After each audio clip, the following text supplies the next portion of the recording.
किसी ने यूं ही कह दिया कि कठपुतलियां हैं हम। जाने कब ये काव्य का हिस्सा भी बन गया, जाने कब ये काव्य का हिस्सा भी बन गया। और सही बात तो है, कठपुतलियां ही तो हैं हम सब, जीवन के रंगमंच की, जहां ना आना सुनिश्चित है और ना जाना नियंत्रित। अगर ऐसा होता तो आपस में भाईचारा ना होता, घृणा और जलन की कोई जगह ना होती, शब्दों से मधु टपकता, रिश्तों की अहमियत मालूम पड़ जाती, इनकी कड़ियों में फरेब ना होता, इनकी कड़ियों में फरेब ना होता।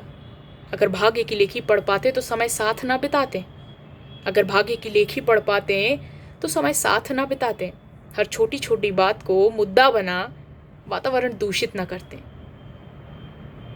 माना जटिल सत्य है, कहने की बात है, जो आता है उसका जाना सुनिश्चित है और स्वाभाविक भी। पर इतनी भी क्या जल्दी थी, मध्य राह से जाना पड़ा, ऐसी भी क्या बात थी। माना कोई काम आया होगा, काम भी जरूरी है, पर एक पल तो दिया होता, समय को ठहरा तो दिया होता, एक बार मिल लेते, सारी बातें कर लेते।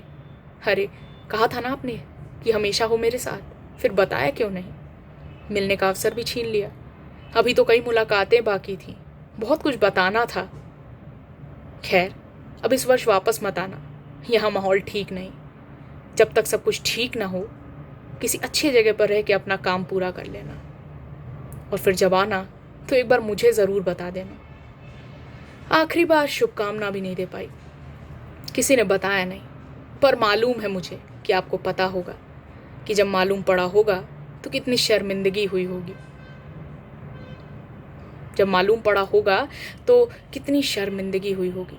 सच कहती हूँ व्यस्त नहीं थी मैं, सच कहती हूँ व्यस्त नहीं थी मैं, और होती भी तो सब कुछ छोड़ कर चली आती, और अगर होती भी तो सब कुछ छोड़ कर चली आती। खैर ये तो आपस की बात है, सुलझा लेंगे। आप वापस तो आओ, आप वापस तो आओ।